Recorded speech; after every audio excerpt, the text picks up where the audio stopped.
Hai teman-teman, selamat siang. Bagaimana kabarnya hari ini? Pasti selalu baik ya. Semoga kita semua dilindungi oleh Tuhan Yang Maha Kuasa dan semoga kita selalu diberikan kesehatan.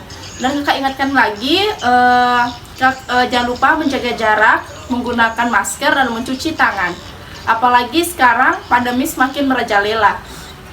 Baik, pertama-tama kita panjatkan puja dan puji syukur kehadapan Tuhan Yang Maha Esa. Atas berkat dan karunia-Nya lah kita dapat berkumpul di tempat ini dalam keadaan sehat tanpa kekurangan satu hal apapun. Baik, di sini kakak berdiri untuk mensosialisasikan mengenai model-model pembelajaran yang dapat diterapkan selama masa pandemi COVID-19. Baik, sebelum saya lanjut ke materi, saya akan memperkenalkan diri saya. Perkenalkan, nama saya Niputu Sri Sukma Dewi, NIM A11118143, Program Studi Pendidikan Bahasa dan Sastra Indonesia, Jurusan Bahasa dan Seni, Fakultas Keguruan dan Ilmu Pendidikan Universitas Tadulako. Baik, untuk mengefisienkan waktu, saya akan menjelaskan 5 model pembelajaran yang dapat diterapkan selama daring. Pertama yaitu e-learning, kedua project based learning, ketiga pre-full learning, keempat blended learning, dan kelima integrated curriculum. Baik, saya akan menjelaskan materi saya. Yang pertama yaitu e-learning. E-learning adalah sebuah model pembelajaran di mana dalam proses pembelajaran guru dan siswa menggunakan internet dan teknologi informasi sebagai sarana prasarana. Model pembelajaran ini akan mendorong siswa mempelajari materi yang didapat melalui website, blog, video, bahkan sosial media.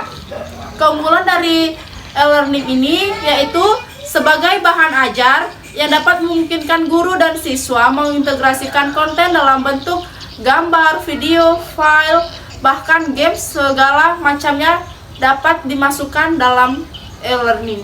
Yang kedua yaitu project based learning, di mana pembelajaran berbasis proyek atau project based learning ini yang disingkat dengan PBL merupakan metode pembelajaran yang menggunakan proyek atau kegiatan sebagai media. Peserta didik melakukan eksplorasi, penilaian, interpretasi, sintesis, dan informasi untuk menghasilkan berbagai bentuk hasil belajar. Project based learning ini atau pembelajaran berbasis proyek merupakan model pembelajaran yang berpusat pada siswa untuk melakukan suatu investigasi yang mendalam terhadap suatu topik.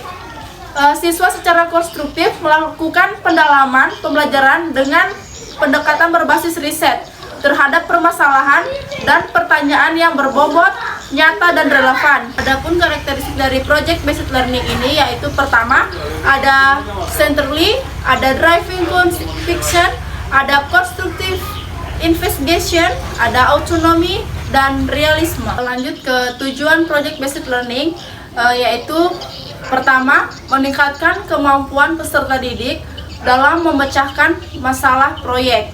Kedua, memperoleh pengetahuan dan keterampilan baru dalam pembelajaran. Ketiga, membuat peserta didik lebih aktif dalam memecahkan masalah proyek yang kompleks dengan hasil produk nyata. Yang keempat yaitu mengembangkan dan meningkatkan keterampilan peserta didik dalam mengolah bahan atau alat untuk menyelesaikan tugas atau proyek. Yang kelima, meningkatkan kolaborasi peserta didik khususnya pada PJBL yang bersifat kelompok. Yang ketiga yaitu pre-full learning, suatu model pembelajaran yang mengutamakan kegembiraan dari para peserta didik ketika mempelajari materi. Siswa akan merasa seperti bermain, padahal sejatinya mereka sedang melakukan proses pembelajaran bersama dengan guru dan teman-temannya. Keunggulan dari model pembelajaran ini yaitu di mana mereka mempunyai daya tarik bagi siswa. Menjadi daya tarik adalah hal mutlak yang harus dimiliki seorang guru dalam proses pembelajaran daring. Penyiapan materi yang menarik dan menghilangkan anggapan bahwa belajar mandiri itu tidak asik. Model keempat yaitu blended learning, di mana metode ini menggunakan metode yang menggunakan dua pendekatan sekaligus. Dalam arti, metode ini menggunakan sistem daring sekaligus tatap muka melalui video conference, di mana disingkat dengan VC. Jadi, meskipun pelajar dan pengajar melakukan pembelajaran dari jarak jauh, keduanya dapat berinteraksi satu sama lain. Manfaat dari penggunaan e-learning dan juga blended learning ini dalam dunia pendidikan saat ini yaitu e-learning memberikan fleksibilitas dalam memilih waktu dan tempat untuk mengakses pelajaran. Mahasiswa atau peserta didik tidak perlu mengadakan perjalanan menuju tempat pembelajaran disampaikan. E-learning juga bisa dilakukan dari mana saja, baik yang memilih akses ke internet ataupun tidak. Blended learning ini adalah model pembelajaran yang paling cocok saat ini karena dapat menghadirkan siswa atau pendidik secara langsung walaupun dalam bentuk virtual. Patut diakui bahwa meski hanya melalui video conference atau VC, kehadiran sosok guru dalam pembelajaran akan menimbulkan hawa yang berbeda dibandingkan dengan keempat jenis model di atas tersebut.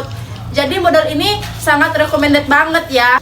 Model kelima yaitu integrate kurikulum.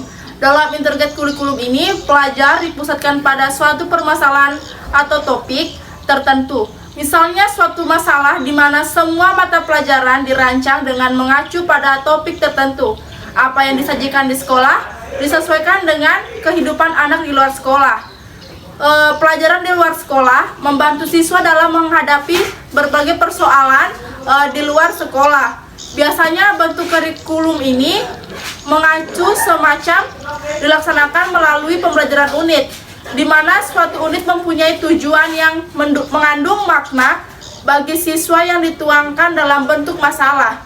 Untuk pemecahan masalah, anak diarahkan untuk melakukan kegiatan yang saling berkaitan antara satu dengan yang lainnya.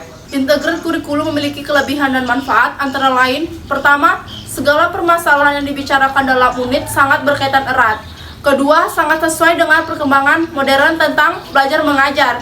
Ketiga, memungkinkan adanya hubungan antara sekolah dan masyarakat. Yang keempat, sesuai dengan ide demokrasi, di mana siswa dirangsang untuk berpikir sendiri, bekerja sendiri, dan memikul tanggung jawab bersama dalam kelompok. Yang kelima, penyajian bahan disesuaikan dengan kesanggupan atau kemampuan individu, minat, dan kematangan siswa, baik secara individu maupun secara kelompok. Itulah tadi pemaparan materi dari saya. Semoga materi tersebut bisa bermanfaat bagi kita semua. Dan jangan lupa, saya ingatkan kembali, selalu menjaga kesehatan, selalu mengikuti protokol kesehatan, selalu mencuci tangan, menggunakan masker, dan menjaga jarak. Saya akhiri dengan Assalamualaikum warahmatullahi wabarakatuh. Terima kasih, selamat siang.